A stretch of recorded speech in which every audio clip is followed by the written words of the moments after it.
Got a new truck for the shop and of course our e-commerce business, our nursery and everything. Got a lot of things to do to it. I'm going to show you a little bit about it, tell you a little bit about it coming up.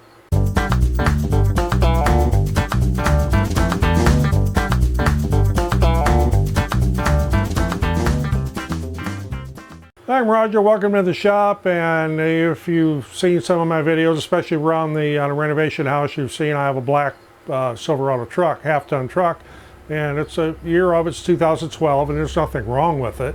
It's just that I tend to overload it constantly. With our e-commerce business, with our nursery and stuff, I frequently haul pallets that may weigh 2,000 pounds, and that's a little bit much for a half-ton pickup truck. So I've been looking for one here. I usually get a new truck every 10 years, and this is the 10-year mark. So I've been looking, and they're kind of hard to find, and I wanted a full-size bed that is 8 foot, not the 6'6" ones. I did not want a crew cab. I want an extended cab, or what they call a double cab. So I want a 3/4 ton truck, a double cab, with an 8 foot bed. That's hard to find. I found one last weekend, and I bought it. So I got some stuff to do to it, take you out here, take you outside and show it to you. Adding a little something to the shop here. Decided to get me a new truck. 2023 Chevrolet 2500 HD. It's the LT. Nice 3/4 ton. It's going to be replacing our shop and nursery truck that's back here. That's a 2012 Silverado half-ton.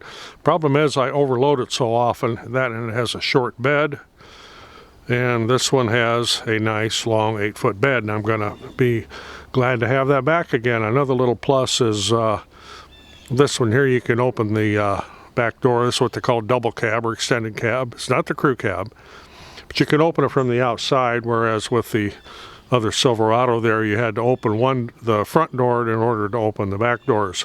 So I got a lot of things to do on this here. Need to add some steps and running boards on the side. My wife can't hardly get into it, and it's a pretty good step for me because, as you can see, the height off the ground of this one is quite a bit more than that one, and I did put bully bars on that one when I got it back in 2012.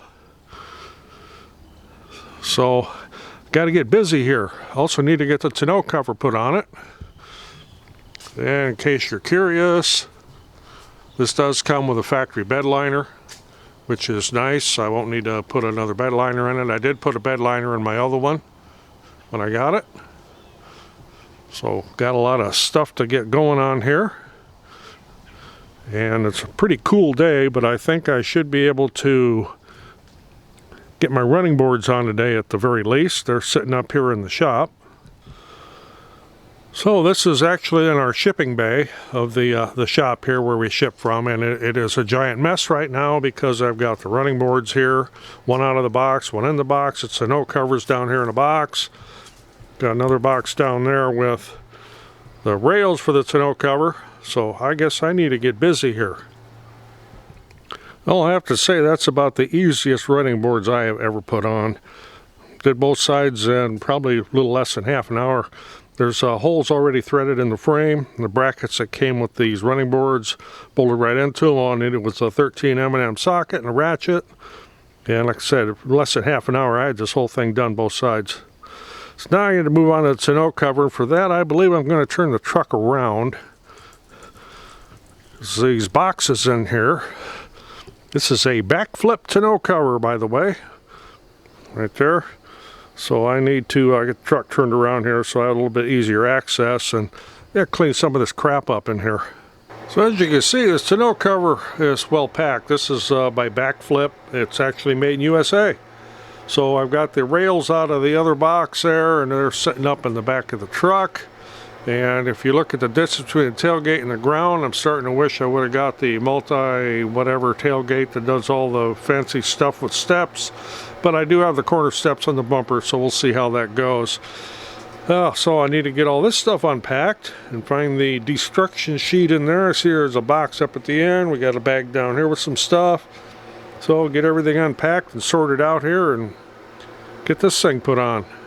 Now I got the rails installed on the sides and got the little attachment points with a strap on the cover. I just need to get this cover set up in place and start to tighten it down. This is very straightforward. It would be nice if I had another person here. Let's get this set up there in position. It's going to be a little bit of a challenge because this cover is somewhat heavy. So there it is. It wasn't too bad. As I mentioned before, it would have been nice to have had two people to get that set up in place. Yeah, a little bit fiddly getting it aligned, but once you get everything square and lined up and tightened down, it works absolutely perfect. I have read reviews about this where somebody says you could pick up the side of it and look inside. I don't see how, because this latches almost every panel. There's no way you're going to be able to get your fingers down in there to pick that up. And I finished this up just in time because now it's starting to rain. So there's the latest addition to the business here, I guess you would say. And no, Chevrolet did not give that to me to demonstrate. I sure wish they would have. I would have taken them up in a heartbeat. Heartbeat, Chevrolet, that kind of sounds familiar. At any rate, I got it all done before it started raining, and that was a good thing. And I know the temperature is really dropping here. I'll probably have a sweatshirt on before long. So, got anything out of this? Appreciate getting a thumbs up. Always helps the channel.